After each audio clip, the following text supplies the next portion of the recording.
Hello guys, welcome to our vlog. ઘણા દિવસ પછી તમારું મારા વ્લોગમાં સ્વાગત છે. તો છે ને, આજે અમે બનાવી છીએ પૂરી, શાક, વણેલા ગાંઠિયા, ચટણી. આટલું અમે બનાવી છીએ. મોરબીના ફેમસ પંકજના પૂરી શાક છે ને, એ અમે આજ બનાવી છે. કેમ કે આવા વરસાદમાં મોરબી તો જઈ નહીં શકી. એટલે ચાલો બનાવી અને તમને બતાવી. બટેટા મૂકી છીએ બાફવા. બફાઈ જાય પછી એની બનાવશું ને બતાવશું. જો ગાઈસ, અહીંયા છે ને હું સંભારા માટે ગાજર છીલું છું. રીમા ભાભી લોટ બાંધે છે પૂરી માટેનો. હા, વણેલા ગાંઠિયા બનાવી છે. ચાલો જોઈ ટ્રાય કરી રેસીપી કાન આવી. ચાલો હું આ પતાવી લઉં પહેલાં.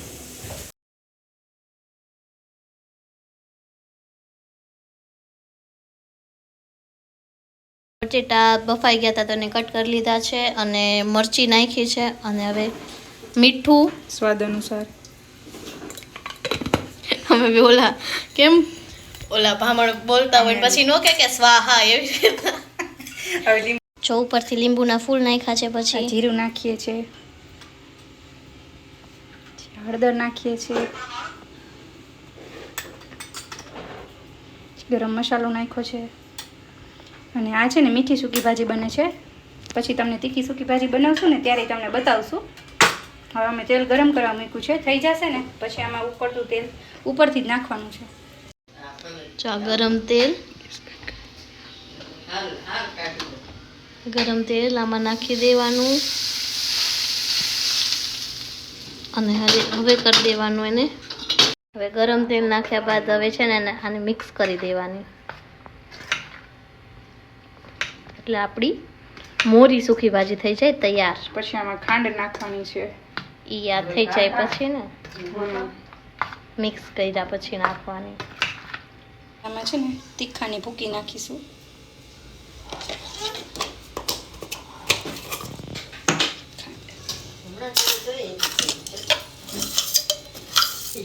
ત્યારબાદ નાખીશું ખાંડ. સ્વાદ અનુસાર જ નાખજો તમે બધા તમારી રીતે. કોઈ મીઠું ખાતા હોય કોઈને શું એ પ્રમાણે. હવે આ મિક્સ કરી અને 1 કલાક સુધી રાખી દેવાની છે. જો ખાંડ ઓગળી જાય પછી એને જમવા માટે લેવાની છે. નકર જો આ સૂકી ભાજી આપણી થઈ ગઈ છે રેડી મોરબીની. આહા, ખાસું ટેસ્ટ કરશું પછી ખબર પડશે કેવી છે. આ જ્યાં સુધી ખાંડ ઓગળી જાય ને ત્યાં સુધી આને આપણે એમને રાખી દઈશું. અડધી કલાક 1 કલાક જેટલું રાખવાનું, કેમ કે ત્યાં સુધી ખાંડ ઓગળી જાય. અને હવે આપણે બનાવશું તીખી ભાજી. પહેલાં અમે છે ને સ્વાદ અનુસાર મીઠું નાખશું.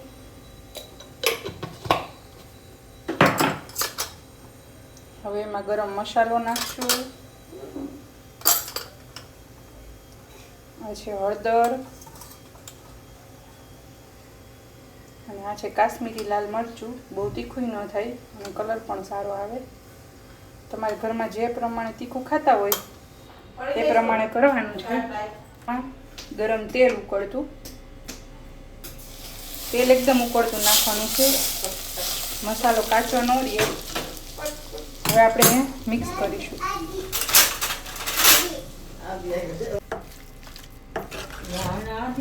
કલર પકડો નહીં. હવે આપણે આમાં નાખશું કોથમીર. એને મિક્સ કરીશું પાછું.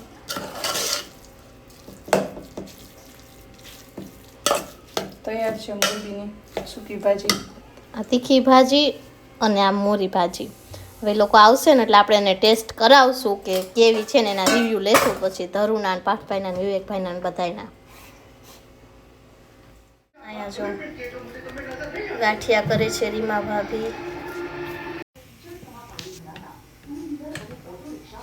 જો ગાઈસ, અહીંયા ગાંઠિયા બનાવી છે જો રીમા ભાભી. વણેલા ગાંઠિયા.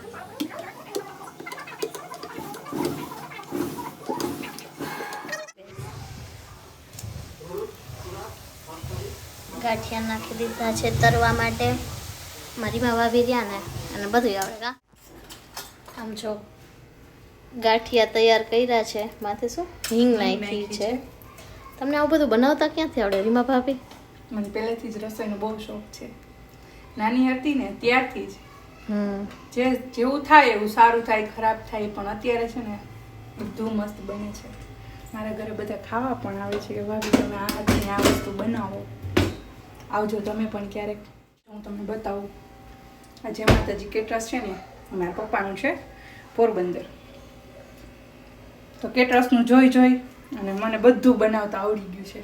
તમે ક્યારેક પોરબંદર જાઓ ને તો મારી દુકાન છે લીમડા ચોકમાં, જો લેખું છે લીમડા ચોકમાં. પપ્પાનો કોન્ટેક નંબર છે અને આ મારા ભાઈનો કોન્ટેક નંબર છે. ત્યાં ગોલાઈ ઉપર જય માતાજી ખમણ, જય માતાજી કેટરસ, જય માતાજી ફરસાણ, અને મારા ભાઈએ છે ને મારા વિશ્વરાજના નામથી અને એમના બાબાના નામથી એસિડ ફિનાઇલનું પણ ચાલુ કર્યું છે. પપ્પાનું પણ છે, એને મારા નામથી ચાલુ કર્યું છે.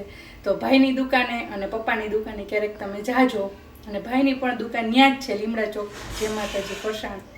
બધાનું નામ જય માતાજી ઉપરથી જ છે. તો તમે ક્યારેક પોરબંદર જાઓ તો જરૂર અમારી દુકાને જાજો, અમારી ઘરે પણ જાજો. ચોપુરીનો લોટ બંધાઈ ગયો છે, હું ગયણા કરું છું ને જોરીમાં ભાભી વણે છે. મરચાં રાખ્યા છે, હવે મરચાંને તરશું અને પછી ફૂલ ડીશ કરીને તમને બતાવી. ફાઇનલી છે ને અમે લોકોએ બધું બનાવી લીધું છે.